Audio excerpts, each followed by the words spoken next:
Mornings are better with a warm beverage, even for Latter-day Saints. Meet Postum, the ideal coffee alternative and proud sponsor of This Week in Mormons podcast. Spotted on the coffee aisle at Smith's Grocery or at your local nearby store. Can't locate it? No worries. Order it at postum.com.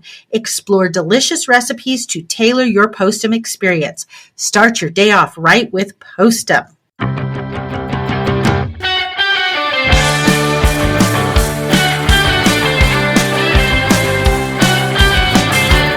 Welcome to This Week in Mormons, the Twin Sisters edition with your host, Ariane Smith. And Tiffany Hales.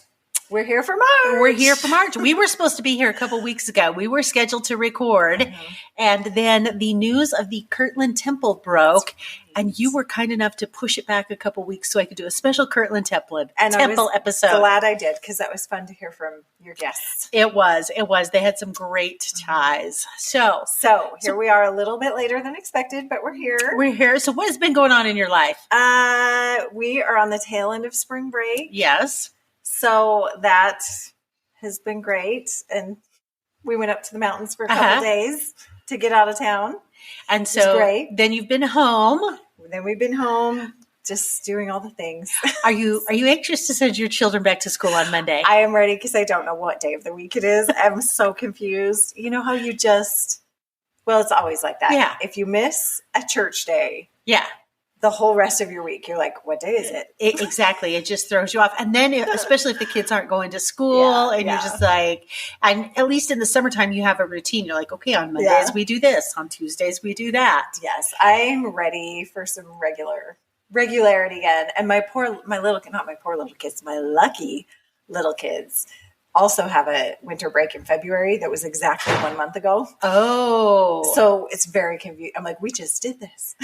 So do they have that winter break plus spring break? Plus spring break. Oh, wow. So lucky for them, very confusing for me. I'm sure the teachers love it.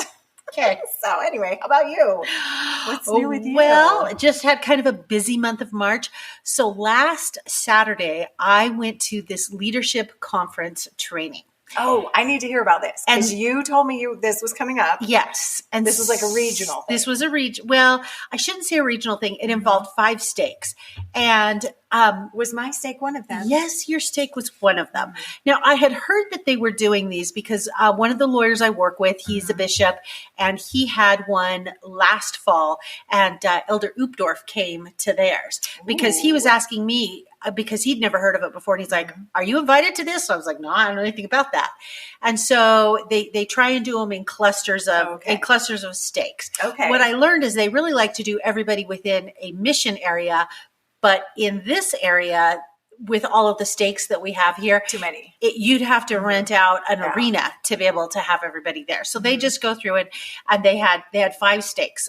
Now, here's the reason I got invited. Because it was for bishoprics, elders quorum president, primary president, young women's president, and Relief Society president. Which you are not. I am not the Relief Society president, but I am the first counselor.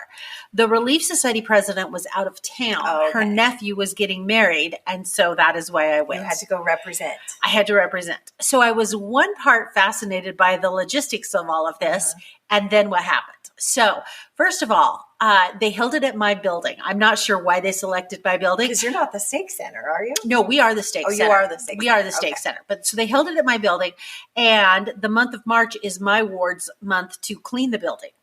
So because we had an apostle coming, this apparently involved the necessity of doing very deep cleaning. This was a deep clean. So we had to show up on Monday night to clean, deep clean on Monday night. Wednesday night after Young Women's, they had to go and clean up again. Then the building was closed Thursday, Friday, Saturday. Like nobody could do anything in the building on Thursday, Friday, Saturday. And then Saturday night after everything was over with, they had to go clean again. What? Okay, this seems a little intense because we frequently have like general authorities come to stake conference, correct? Yes. I've never heard of a special pre-stake conference cleaning. Somebody in your stake needs to see that meme that's going around on Instagram that is like, I've never had a guest come to my house and look at my baseboard. Well, and I am without words because I thought the same thing. I'm like, I don't really think Elder Cook is even going to notice. But in any event, he was our general authority that came, was Quentin L. Cook. Okay. So He was there along with the 70 and along with a regional person. So let me finish the logistics and then I'll tell you about the conference. Okay. So because this involved 5 stakes and all these people, they said, you will not be allowed to park in the stake center parking lot unless there are 3 or more people in your vehicle. We will not let you in. Oh. So they obviously encouraged carpooling. Okay. So my ward did it. We found the young women's president who properly owns a minivan. We loaded up in the minivan. Whole ward piled in. Well, with the exception of the bishop and the elders quorum president, because they were there early for another meeting, but they got dropped off. So we all piled into the van to go home after the meeting. Okay. So then when you arrived, you were not allowed to go into the building because the doors were locked because they had the other meetings still going on. Oh. So you had to line up outside the building and there was a specific door you had to line up. What? And then precisely at 10 o'clock or shortly thereafter, those doors opened. And then when you went in, if you were this stake, you were directed to go left. These stakes went left. These stakes went right because you had assigned seating in the chapel and cultural hall. What? I know. So because they wanted you all to sit together. They wanted you to sit together with your stake. Okay. So I just assumed, knowing how big this was, I'm like, my butt's going to be on a hard chair. Right. And I was kind of wondering how I was going to do that because I can do a hard chair for about 45 minutes. After that, I'm like, I got to walk around. Oh, no.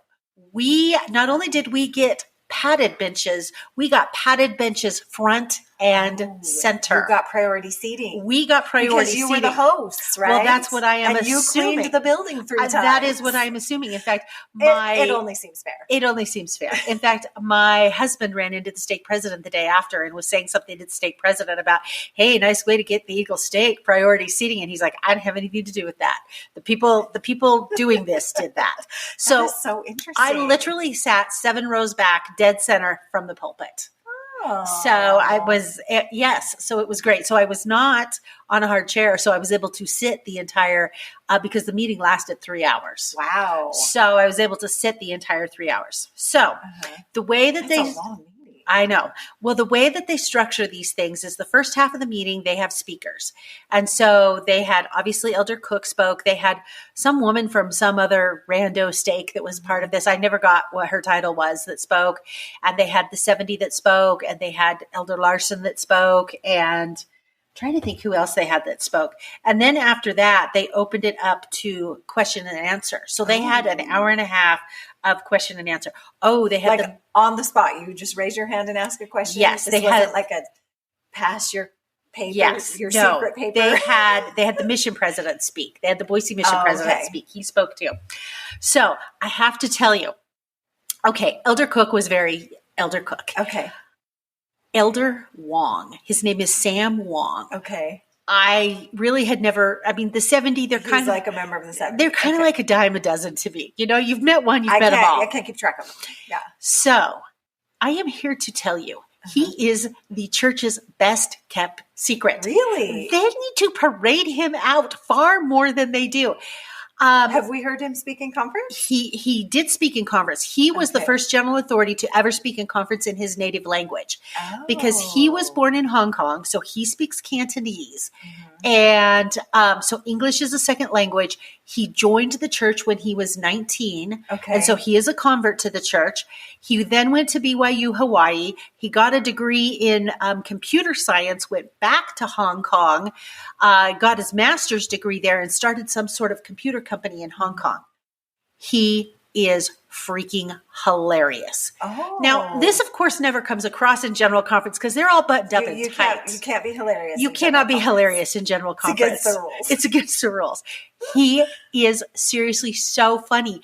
And it makes him so relatable. Yes, I love it when they crack jokes. Relatable. Like he was talking about, somebody in one of the questions asked about, what makes a good marriage or something like that. And he was talking about, he's like, oh yeah, me and my wife fight all the time. No, we don't fight about big things. We fight about, who forgot to plug in the electric toothbrush? Who forgot to do this?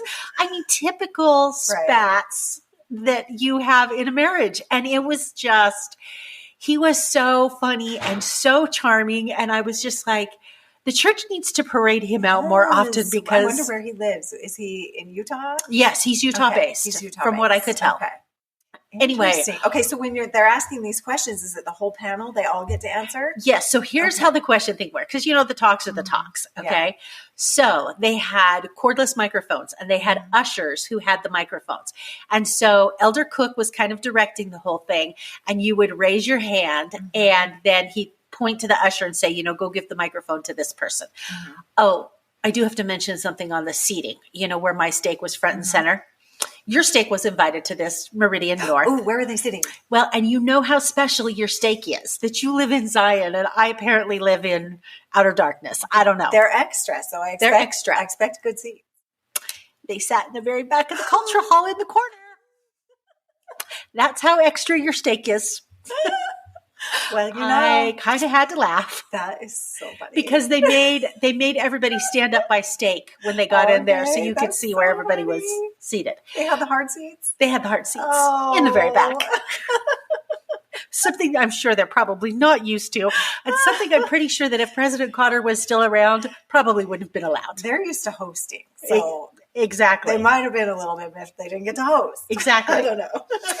So anyway, the rules for the questions. Well, first of all, he said, you can ask any question you want. Elder Cook said that. I can't guarantee I'm going to answer it. Okay. I'll decide whether or not I want to answer it. Little disclaimer there. There.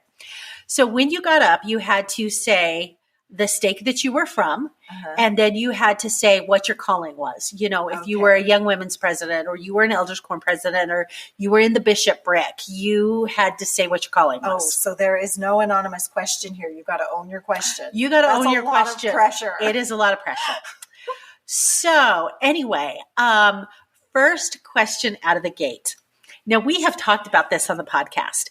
We have talked about the rules for missionary dinners in our area. The new rule. You may not have the missionaries over for dinner unless you have an investigator also over. Or someone who's not less active. Or someone who's not active also over to your house for dinner. Yes. I fear these poor missionaries are no longer getting fed. They're really not. But that's a whole discussion for another day.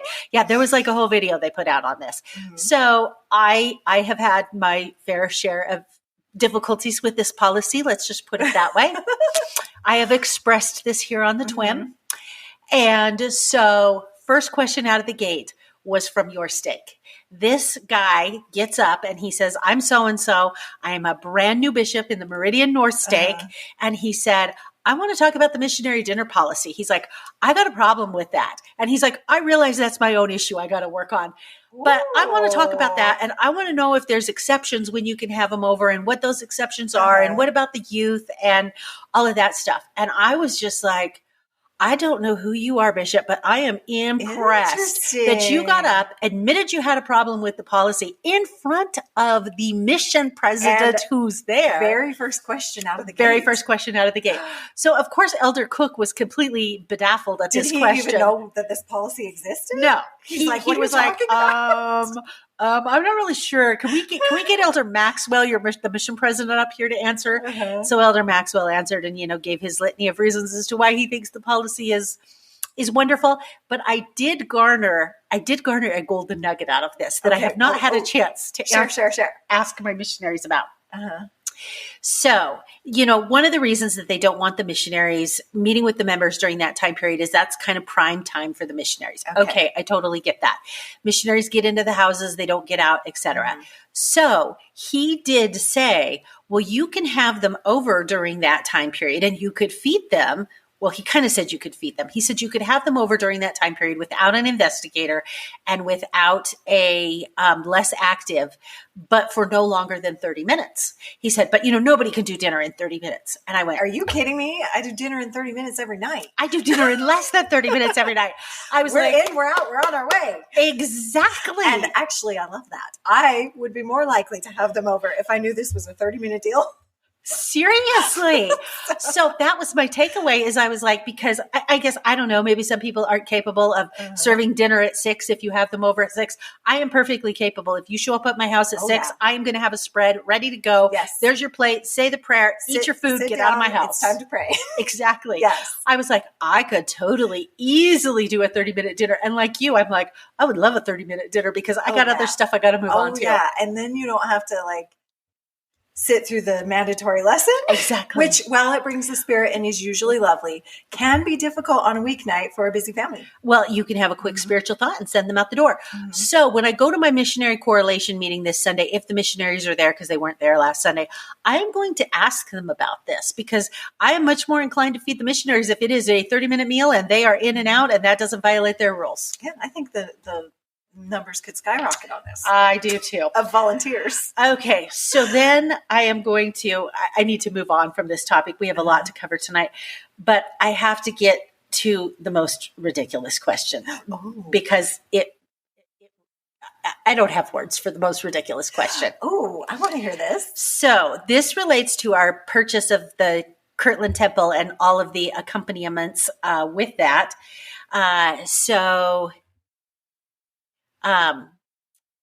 She got up and she said, okay, now that we have the Joseph Smith translation, will it be made available to all? And then she asked, did Joseph Smith use the Urim and Thummim to translate everything? And will this change the 8th article of faith? What? I know. So Elder Cook said, no, we are not changing the 8th article of faith. And no, we've had the Joseph Smith translation for quite some time now. We just have the originals. We're good. And then he got into a little bit about the translation with the Urim and Thummim. That is quite the question. Although, points to her for just going for it. Anyway, there you go. That's enough on my leadership conference. That is so funny. Okay, should we move on to some news stories? Yes. Let's move on to news stories.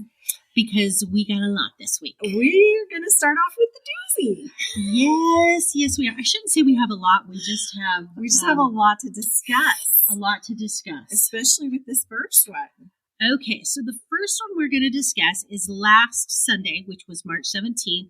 That was technically the birthday for the Relief Society. I believe it was like the 182nd birthday of the Relief Society. Yeah, something kind of random. Yeah. Anyway, in honor of that, the church released a video. And they released a video about 2 days before that.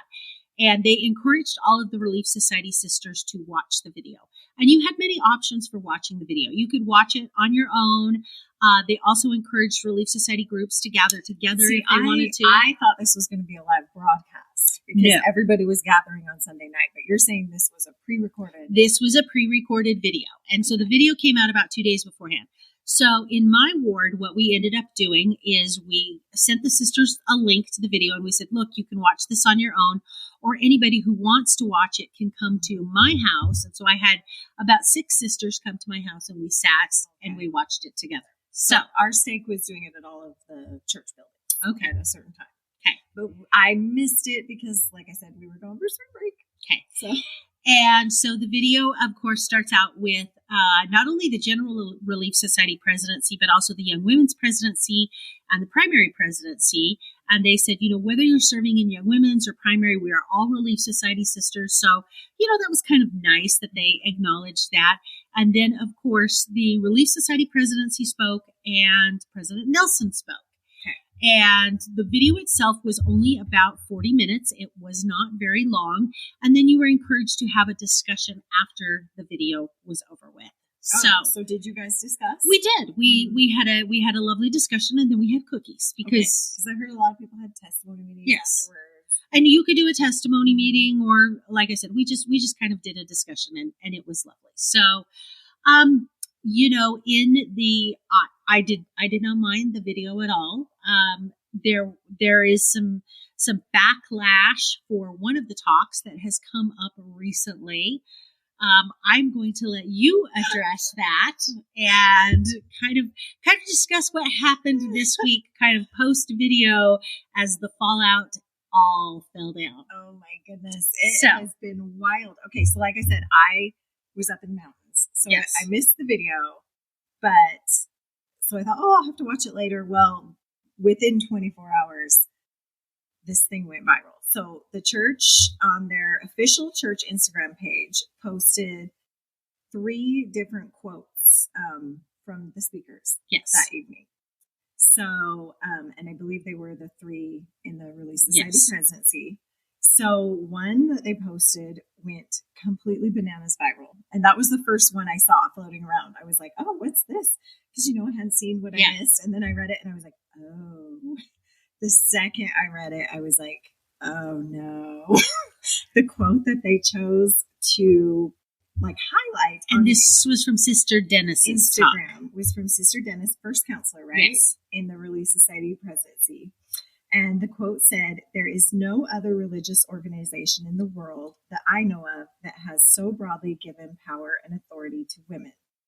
And then they followed it up. There's like a second part of the quote that they put in the comments section, which what she's referring to is women in our church. Every woman has authority, like priesthood power for whatever calling she's in, versus, other churches where they ordain one minister for the whole congregation that's a woman. So anyways,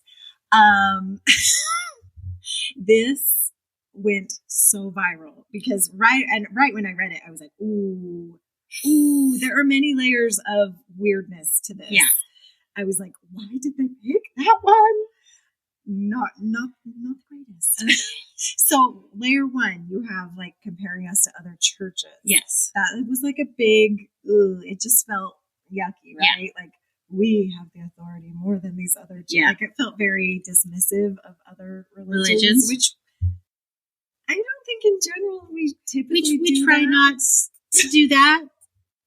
And then the other thing, which was very triggering for the women of the church, was just that we have this broadly given power and authority. So they post this on Instagram with some lovely artwork. The comment section blew up. Okay, before we get to the comment section, we have to talk about the artwork.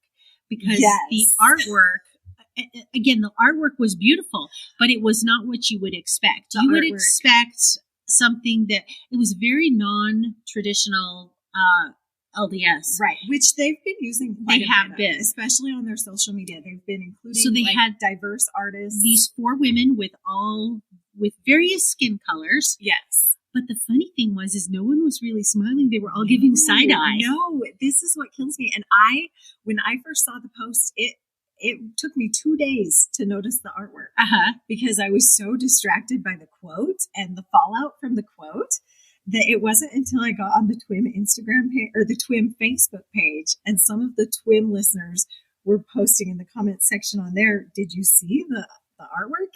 Even the ladies in the artwork are giving side eye." And I went and looked and I was like, oh my goodness, the ladies in the art are giving total side eye. It looks like they're rolling their eyes. It looks like they're looking at each other like, it's so hilarious. Yeah, right.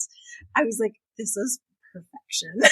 I'm like, I love this picture so much now. I kind of wanted like a church bag with it on it. I think this artist should I really think this artist should capitalize on this. I think she should make light of church bags. We'd all take them to church with the shady ladies giving side eye. I would totally take that to put my primary supplies. I would too. I really like the artwork. Not gonna lie, it was perfection, and the artist actually got on the comments. I didn't know the artist got on the comments. In the comment section. Okay. I noticed it. Okay, so first we'll go back to the comments. Go back to the comments. So comments blow up. By the time I saw that this was going on, it was Monday. I was still up in the mountains. Yes. And I saw this on my phone kind of blowing up everywhere. I was like, oh man, I'm going to go check this out. So I look at this post and I see the quote and I'm shocked. And then I see that there are over 5,000 comments. This is 24 hours later. 5,000 comments, which if you look at the church Instagram, that is a lot. That is a lot. Like an average post on the church Instagram will get a couple hundred. What was the last really controversial one that we had that had thousands of comments? Because I went down the rabbit hole of comments. I think it was like COVID times. Wasn't it like back when? Yeah, might have been. I can't remember. When the prophet was getting vaccinated. Yeah. I feel like, and Facebook, we had a lot of Facebook stuff then, but I don't know if an Instagram post has ever gone No, I don't think viral. so. Like typically, definitely Facebook posts have. Yeah, typically their Instagram posts get 100 or 200 comments. I think a big one, like the Kurt. I looked at the Kirtland Temple one. It had maybe close to 400, and that was big news. Well, and I think probably one of the reasons too is I think there's a lot more women on Instagram than there are. Absolutely, because when you look at the same post on Facebook, it only has a couple thousand. Yeah. So this grows throughout the week. So the comment section as of tonight. Yeah. How many as of tonight? Is over 15,000 comments. Wow. On this Instagram post. And I will say they are blowing up the internet on this. It's blowing up Instagram. And I have to say, I really deep dived into the comments on Monday when I saw that there were 5,000. I was like, what's happening? I was so curious. And the comments are all over the page. Yeah. They're all over the spectrum, I should say, not the page. There is the spectrum, but I will say the majority of comments are women who are like, not my experience. I don't think so. Yeah. This does not ring true for me. And I have to say, like, I really deep dived on Monday, and I've looked here and there through the week, but as of Monday, when there were only 3,000 or 5,000, I was super impressed with the back and forth in the comments. Okay. At that time, it was very civil, constructive. Okay. Women sharing their experiences. Okay. Women supporting each other. Some women saying, oh, well, that hasn't been my experience at all. But in general, fairly supportive. I think now that we're up to 15,000, I'm sure there are pockets of nastiness. Well, and the church put an interesting thing on the page. They said they piped in around Wednesday or Thursday. Yeah. They said the church's social media team acknowledges the numerous comments that have emerged in response to this post. Thank you for taking the time to share your thoughts, feelings, and experiences. Your comments will be shared with church leaders who follow these issues. We, like you, strive to follow the example of Jesus Christ in our interactions, including conversations online. I thought that was interesting. I thought that was very interesting. I have never seen the church post anything like this on anything that has gotten a significant amount of traction. I thought it was very smart for them to acknowledge that we will pass these on, because that's what everybody wanted to hear. Exactly. Like who's going to see this? Well, and then there was some shade because a bunch of comments disappeared. Yes. And so they were then, the naysayers were then accusing the church of deleting all of the negative comments. And the church was like, no, that wasn't us. Come to find out, it was a big old Instagram glitch. That's That's what they say. But according to the, was it the Salt Lake Tribune article or the New York Times? That may not have been true. No, because I think the Salt Lake Tribune article said that there was somewhere in England that there was an Instagram page that was also having issues that same day. Because the comments did then magically reappear. They did reappear. And the church, someone in the church said, this is an Instagram glitch, and people were skeptical. And then people said, oh, I'm so sorry. We were skeptical. It was an Instagram glitch. But one of the news articles I said they have yet to confirm. Oh, So I don't know. But the comments are back. That is good. The comments were so interesting.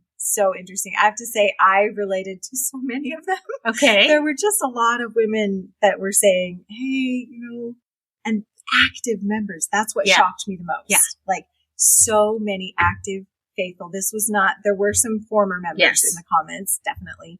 But majority as of Monday, when I really deep dived, so many active members that are faithful and going to church every week and said, hey, this doesn't ring true for my experience. I've been in a leadership position and I really wasn't able to do this or this or this. Everything had to go through a man. We do have power, priesthood power, like to do our callings. Yeah. Yes, we've been granted power, we've been set apart, but still, everything has to go through a man. Women aren't really like in the room when big decisions are made from the ward level up to the tippy top. So there was just really good discussion about that, I felt like, in the comments. And I so felt seen. I did not comment, but reading their comments, honestly, I was like, oh my gosh, it's not just me. I felt like so, I don't know.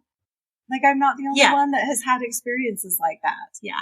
And you know what? And I think that's cool. And I mean, obviously from the comments, there isn't, I probably, still waters run deep. There are a lot of underlying things that maybe the church leaders weren't aware of that women were feeling. For me, and maybe partly, this is partly because, I'm several years older than you. I'm ahead of you in learning and growing. When I read the quote from Sister Dennis and when I heard the quote from Sister Dennis, it was one of those things that, I went, oh, well, okay, yeah, maybe not, sort of thing. It did not bother me as personally as it bothered you or a lot of the people on Instagram. And that is not to say that I'm not minimizing what you feel or anything like that. It's more reflective of how I have processed things and where I am in my journey, because 15 years ago, that probably would have really just grated on me. But because I have just kind of processed some of that, and a lot of that has to do with, I think, my personal relationship that I have with Jesus Christ and Heavenly Father, that when, again, this is me, I'm speaking for me. I know a lot of other sisters feel differently, and I completely acknowledge that you feel that way, and that is your prerogative, because we are all just trying to figure it out. But I think for me, based on the relationship that I feel like I have with the Savior, that, when stuff is said like that, or when I am in meetings and feel like I'm being dismissed, because yes, that has happened numerous times, oh, little girl, go sit in the corner sort of a thing. In my processing, I'm like,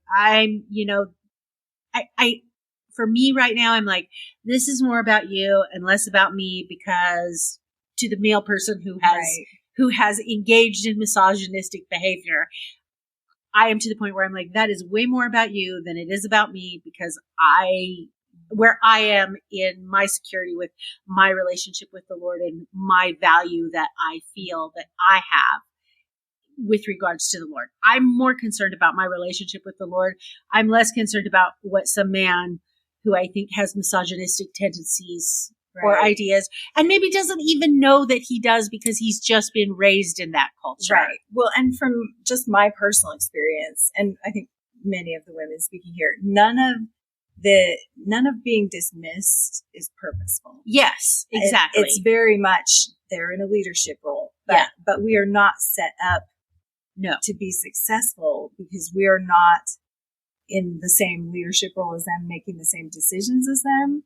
So it's, none of it is like, I'm a man, so I get the final say. Nobody's saying that. It's just the fact that we don't have women in the room making some of these decisions, or offering that perspective as decisions are made from the ward level all the way up. So I do think, though, it is improving.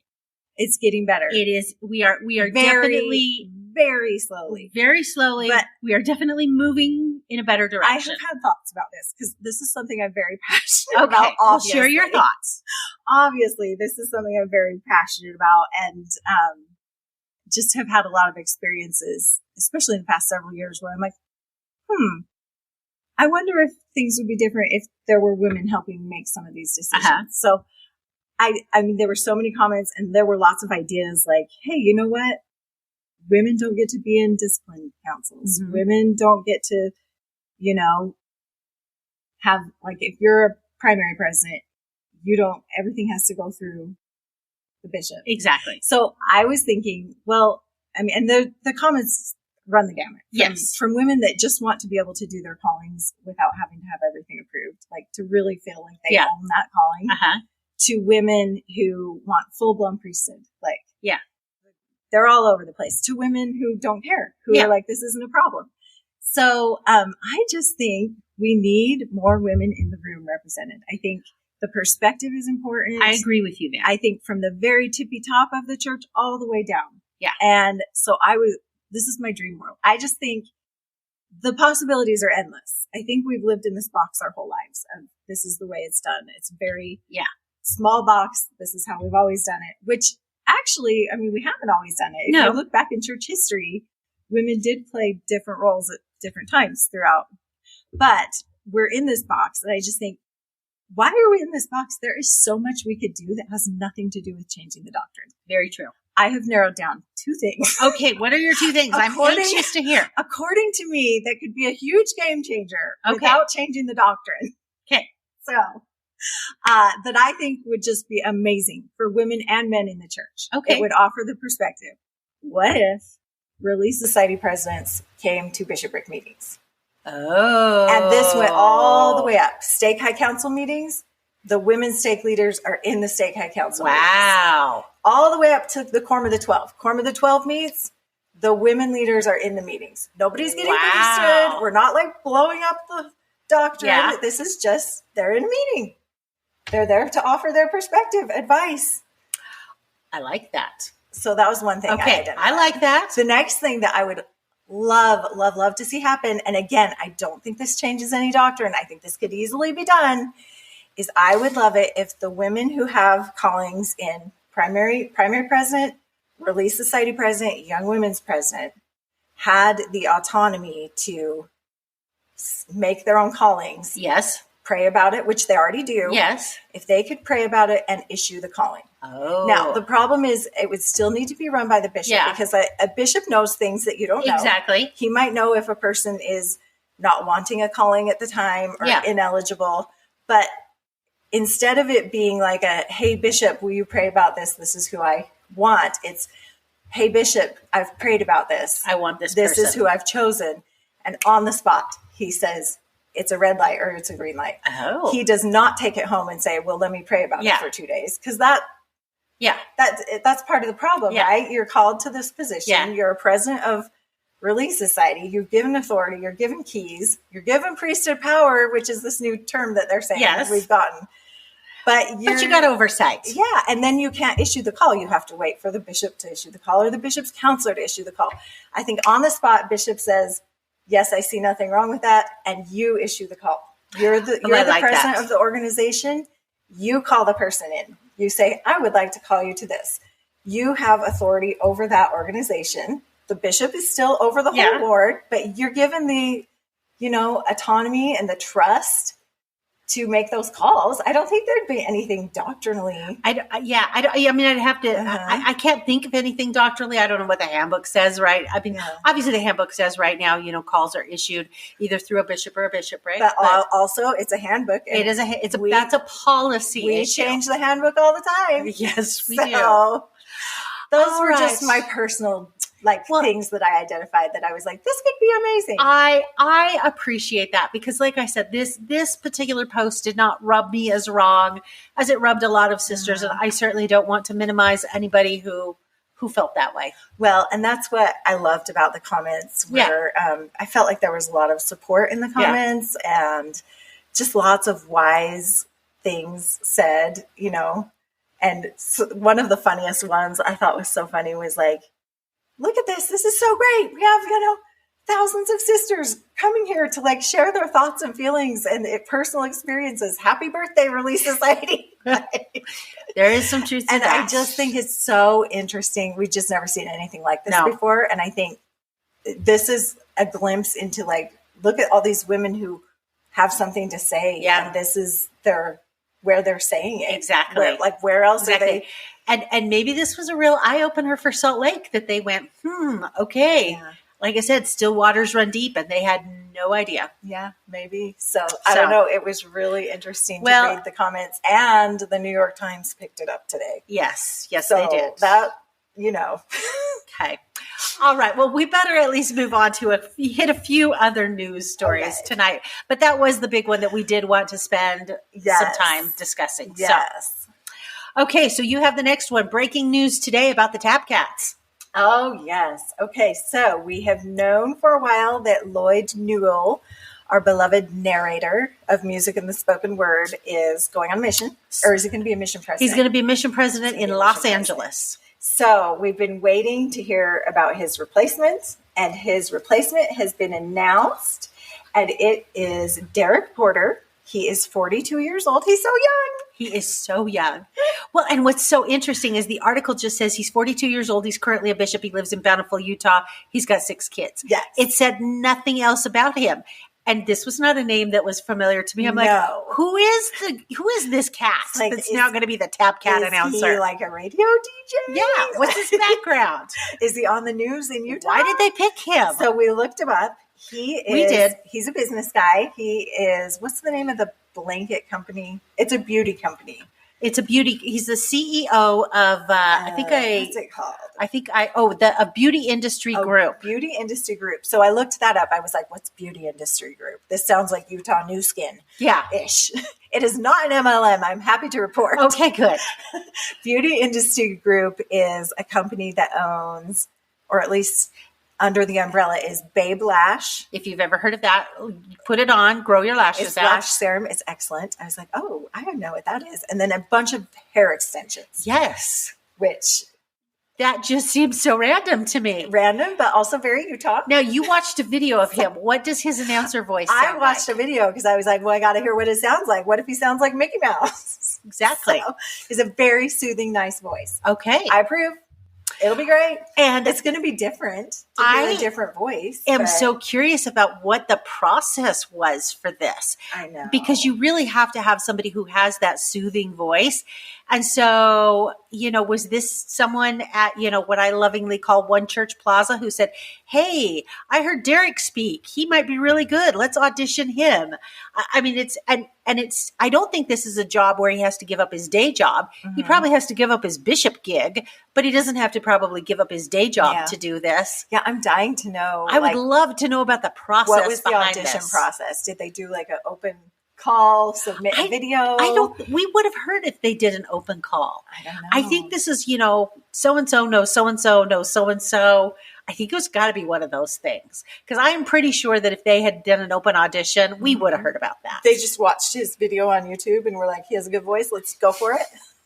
He's a beauty company. Maybe we could get hair extensions for the women. Some Babe Lash for him.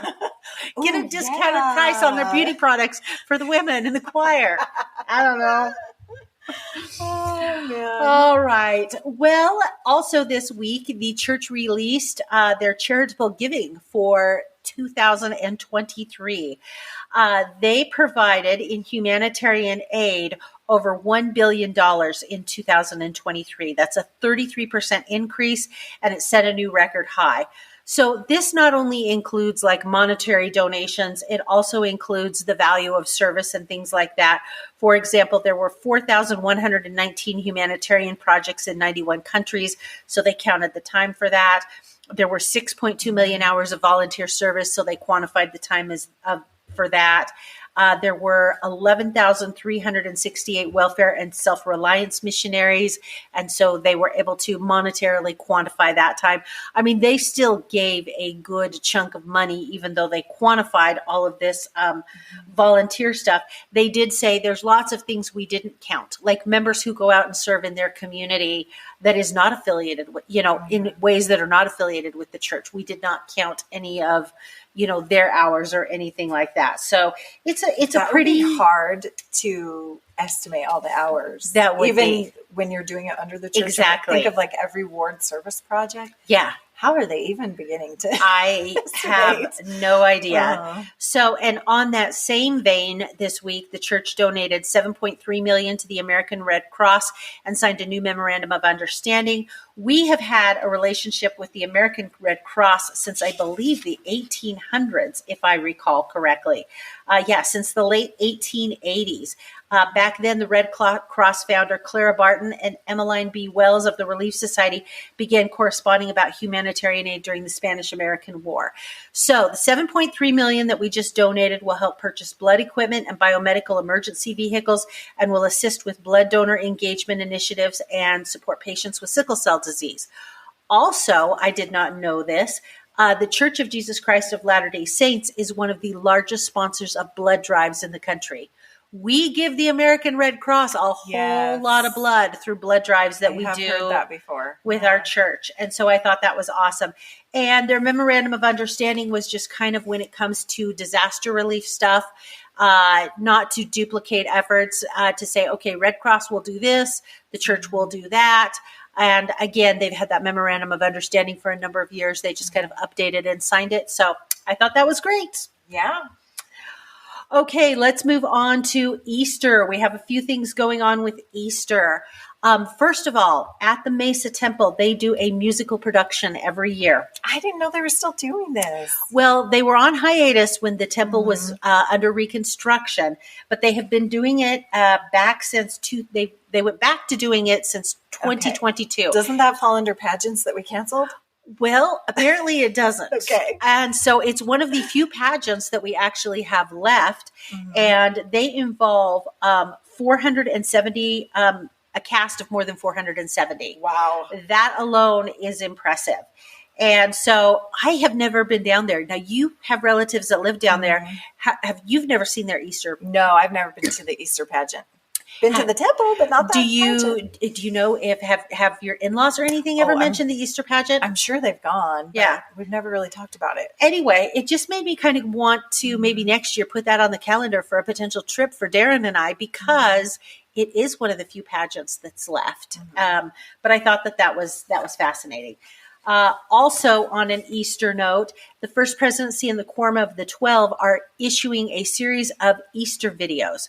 So the first video, there's 15 videos. So each member of... they each got a video. They each got a video. And so the first video was published on Monday, March 18th.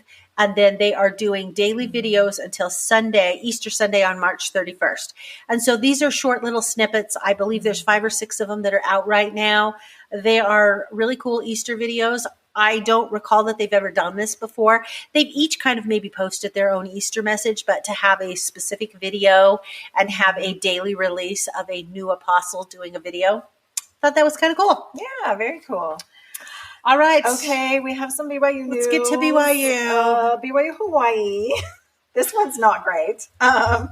It's interesting. Kanan Barton, a student at BYU Hawaii, had like dreadlocks in his hair and a little bit longer. He's come up against honor code violations there, and it's been quite the ordeal for him. It's kind of a really interesting story how it came about. He was standing around with a group of students. He was the only Black student in this group. A security guard came up to him and questioned him whether or not he was a BYU student. He had to pull out his identification and prove that he was a BYU student. And then the security guard says to him, "Your hair's in violation of the honor code. You better get that cut because I'm turning you in."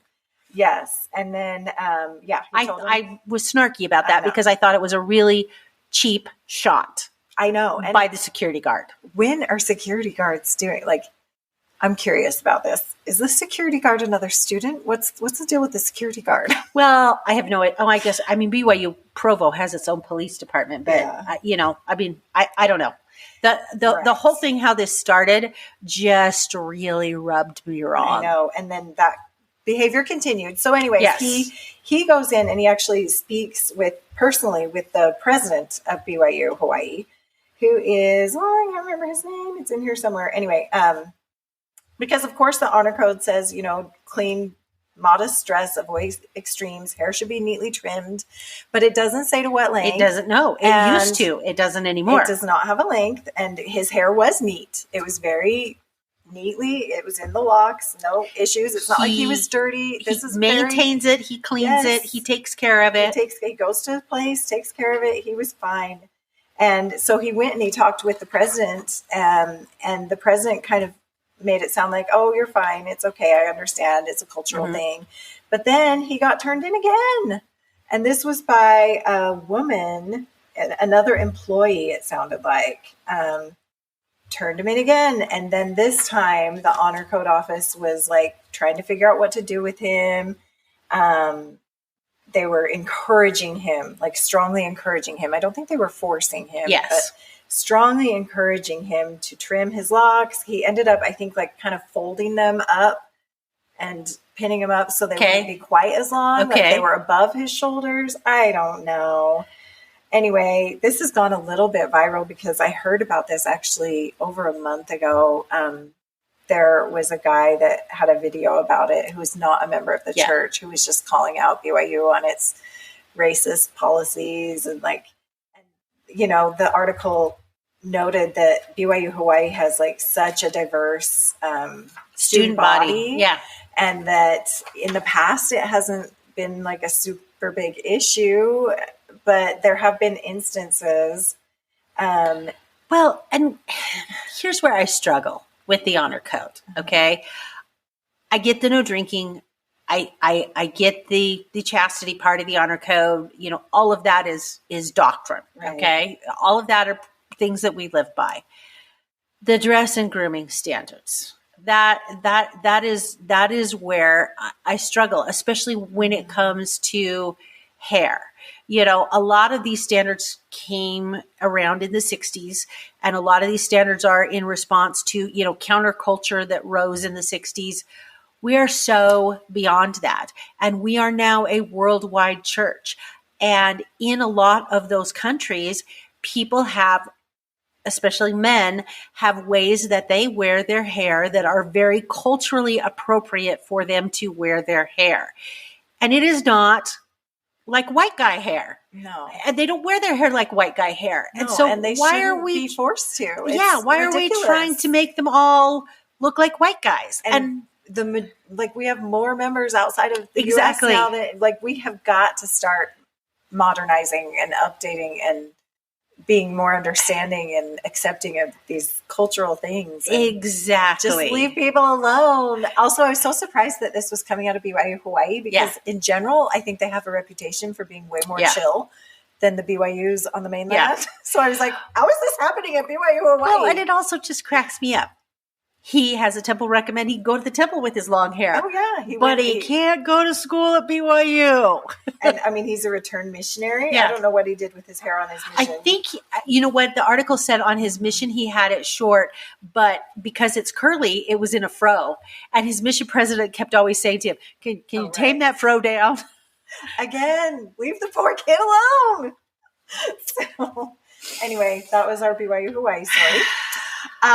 There was another story about BYU. This one is from the church newsroom. What it's like being Muslim at Brigham Young University. We have 3 players on our basketball team right now who are Muslim and chose to come to BYU and play basketball, which is pretty cool. Unfortunately, RIP BYU in the NCAA tournament. Out in the first round. Ouch. This article was written before that happened. Yes. So better luck next time. But they interviewed these students and they just talked about how, what a good fit BYU is for them. Coming from their Muslim background, they knew it would be a place with similar values and, abstaining from alcohol and the chastity. Mm-hmm. That's all very similar to their religion. So they felt very comfortable coming over. And then I thought it was really interesting. They talked about Ramadan. Because they abstain from food and drink from sunup to sundown. And this is going on, obviously right now during basketball season. And they talked about, how it is a challenge to get the calories that they need and the energy that they need to play basketball. But they felt like everybody on the team has been so supportive. And I'm sure that the religious background helps with that. We understand the concept of fasting. Exactly. And they also said, that everywhere they've been at BYU, people have been very respectful of their religion and their values, even though their religion is different from the religion of the majority of the students at BYU. But everybody was like, cool, you do you. And on that same note, I am going to follow up with another story. This was a little bit earlier in the month. Miss Utah, Sarah Sun, she is a BYU student. She now has a new title in addition to being Miss Utah. She is the newest BYU SA president. So she is president of the Student Union Association. Her executive vice president is a Tala Al-Nasser. I don't know if I pronounced that correctly. She is also a Muslim student attending BYU.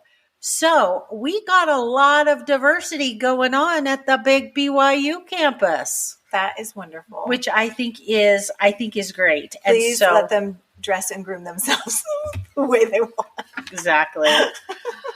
All right. Our next story. We are going to talk about a garment factory that is expanding. The church has one of their garment factories is in Paraguay, and they are expanding that garment factory. And Bishop Waddell went down there and visited them. And this is a factory that provides a lot of really good jobs down there, obviously for members of the church.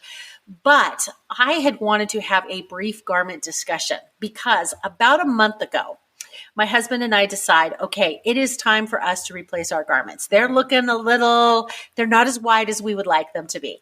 So we go to Church Distribution, which is located inside our Deseret book. He gets his stuff. I go to pick my tops out and I see this new kind of crossover stretch knit stretch cotton top. And I'm like, what is this? And I had heard something that there was a new crossover stretch cotton top, but didn't really know what it was. So I took a look at it. And of course, you can only see the picture on the outside in the package. And so I thought, well, I'm going to get 12 of these because I buy my garments in 12s. And I got 2 of the regular tops just in case I didn't like these crossovers because I thought, well, I can always bring the crossover back. So I get home, I rip it out of the package, I hold it up, and I'm like, holy crap. This is the best garment top I have ever seen in my whole entire life. My husband said to me, if I had not seen you pull it out of the package, I would have thought you'd altered your garment top. You thought you were cheating? Because first of all, like it doesn't really have sleeves. You could honestly wear probably something somewhat sleeveless with this, and it crosses down in front. So if you are wearing anything with a V-neck, I mean, because I have seen women that I know wear garments that I'm like, how do they get away with that? Oh, this top is how they get away with it. And everything just lays better. Like my blouses lay better. My shirts lay better. I freaking love it. They cracked the code? They cracked the code for me on that. Okay. Now, here is the yin to the yang. So my husband likes the crew neck tops. Okay. He is a child of the 80s. He likes the crew neck top where it shows, the crew neck at the top. So a couple years ago when the stretch cotton came out, I bought him a couple of the stretch cotton tops, and they have a lower neckline without the crew thing. And he hated it. He's like, oh, I can't stand this. Give me the crew top back. So we bought him crew tops.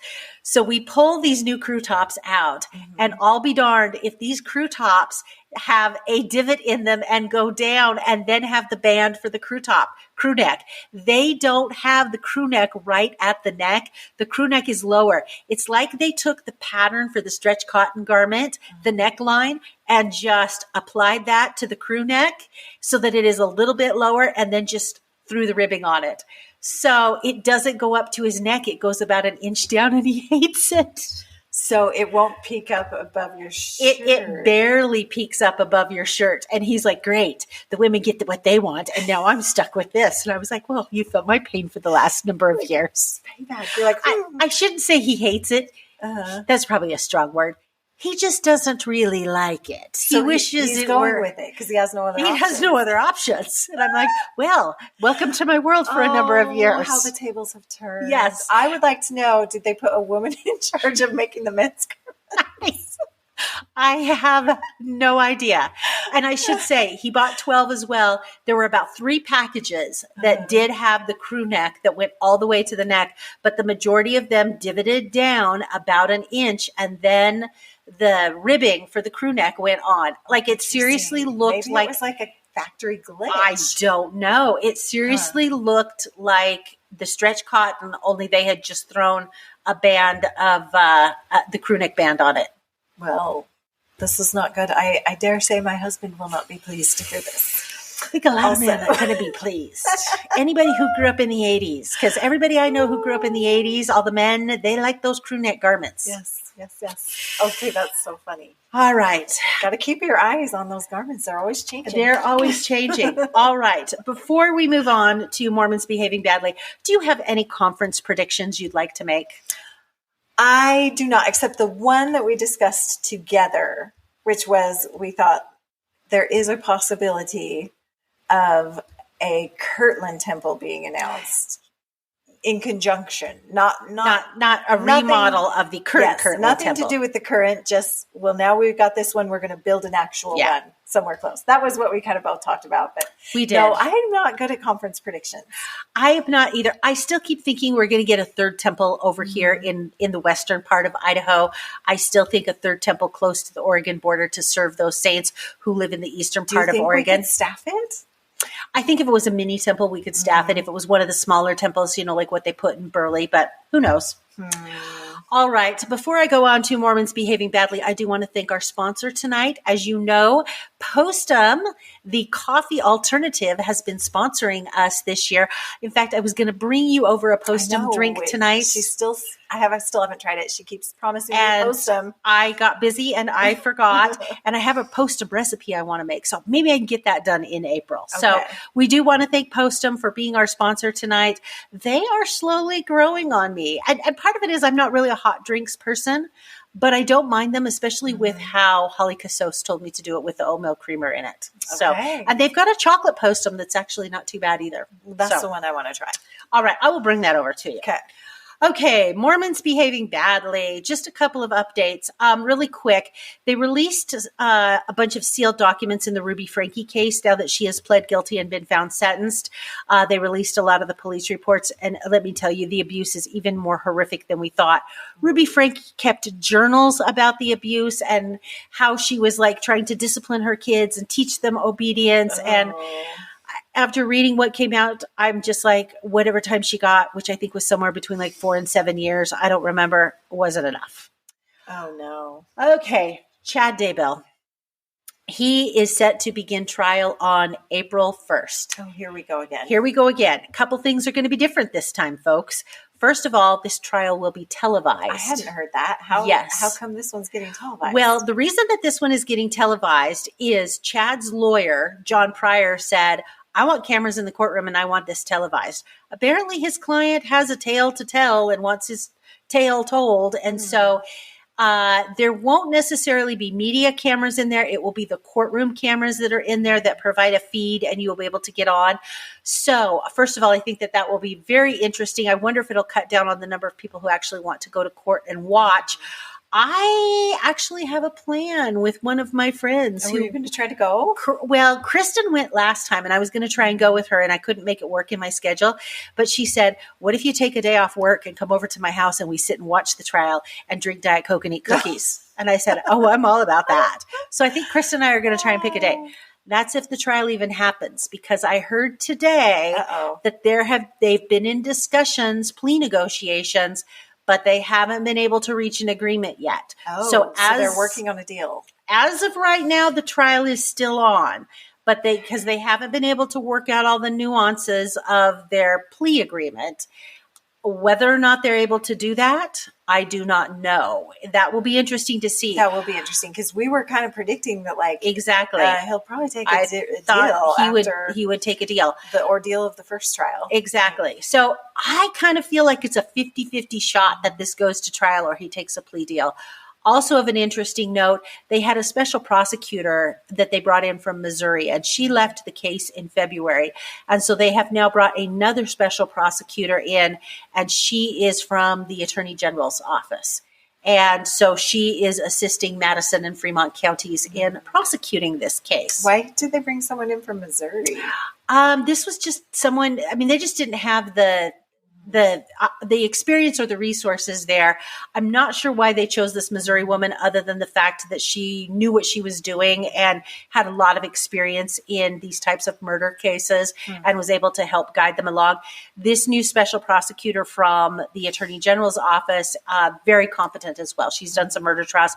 She's actually a special prosecutor on the case up in Moscow for the gentleman who is accused of killing the 4 University of Idaho students. So yeah, Idaho's struggling.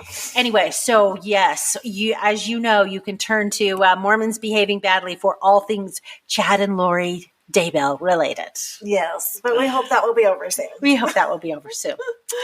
All right, should we do our favorite things? Oh, before we do our favorite things, I brought treats to try tonight. Oh, a taste test. So, because it is Easter, I brought Peeps, and I don't think you have tried these. No. These are my favorite Peeps.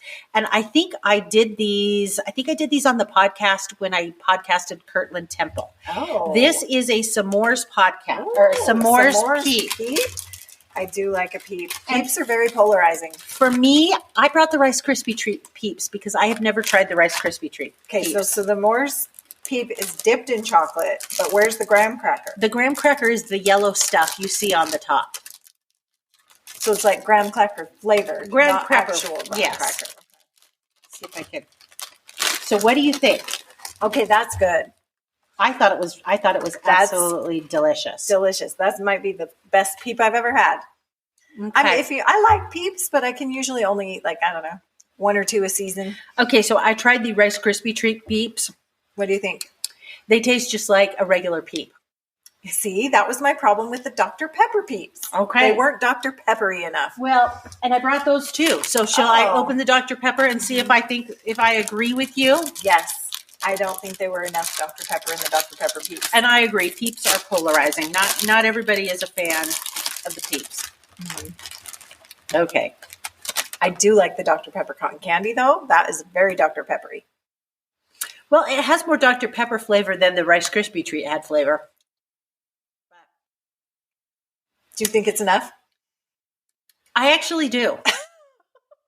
Maybe I just want more Dr. Pepper. But I am not the connoisseur of I Dr. do love Pepper my that Dr. you are. Pepper.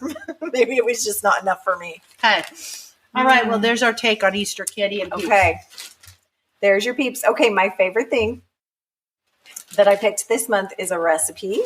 Okay. And we will put it on our Instagram. It is from one of the food bloggers that I follow, food Instagrams. Her name is Amber's Kitchen, and she specializes in sourdough bread, which I do not make, but she also posts a lot of other really good recipes. And she posted this salad recipe sometime in the past month that I am obsessed with. I make it for myself every other day. Nobody in my family will eat it, so I just make it in a single serving. I'll tell you what's in it. It has, you do a quick homemade dressing, and you do it in the bottom of the bowl. You don't mix it. You don't emulsify it. You just dump a little bit of oil, a little bit of vinegar, a little bit of mustard, and some salt and pepper in the bottom of your bowl. Okay. And give it a quick little whisk. And then you put in diced cucumber, diced avocados. Okay. You put in, she uses goat cheese, but I use feta. Okay. Because I like feta. Pine nuts, roasted pine nuts. An orange, cut up orange, and then arugula. But I use a mixture of arugula and spinach, like a mixture I buy at the grocery store. And then you whip it all together. It is so good. Okay, that sounds delicious.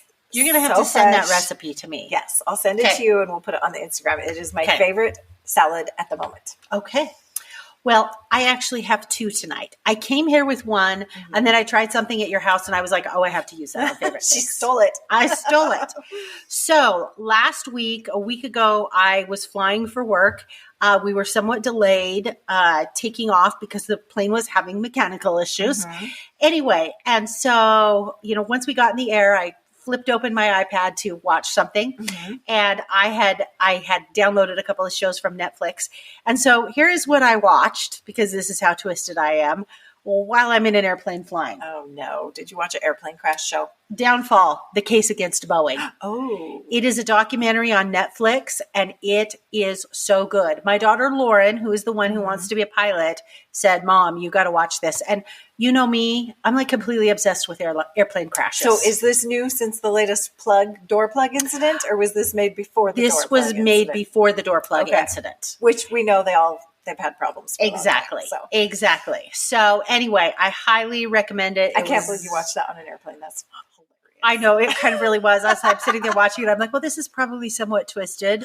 But I guess anybody who knows me and knows my love of aviation and airline crashes probably doesn't find this odd at all. Okay. Is that how you want to die? No, I do not want to die in an aviation crash. No. I mean, nobody wants to die, but if you had to go out, I could see that being your perfect scenario. As long as it was quick. Yes, because here's the problem. Most of the time, you don't die in the airplane crash. Believe it or not, the media makes you think anytime a plane crash, everybody dies. Statistically speaking, that is not the case. Statistically speaking, there are a lot of survivors with really nasty injuries. Oh, no. I don't want to be a survivor with really nasty injuries. No, if it goes down, you definitely need to die. Exactly. Ugh.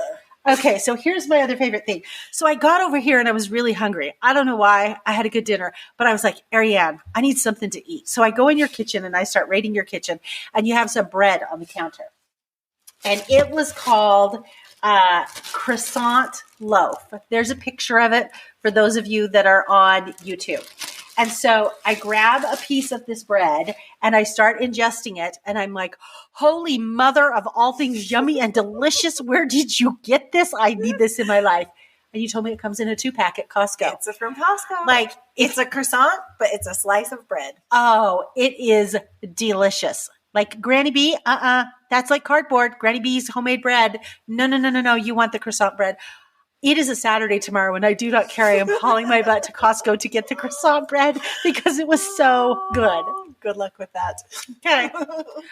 All right. Well, I think that about wraps it up for us tonight, listeners. We did go a little long tonight, but we had a lot to talk about.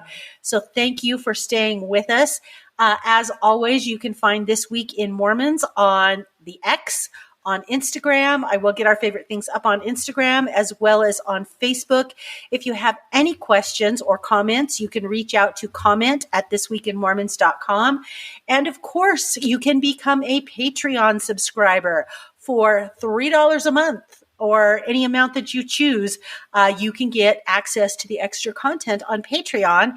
And Ariane and I are going to stick around tonight. And right now I'm going to tease what we're going to do on Patreon. We are going to do some extra content on Patreon. And we are going to deep dive into the Real Housewives of Salt Lake City. It is time. It is time. So anyway, Twim Nation, thank you very much. We appreciate your listening and your support. Thanks for listening.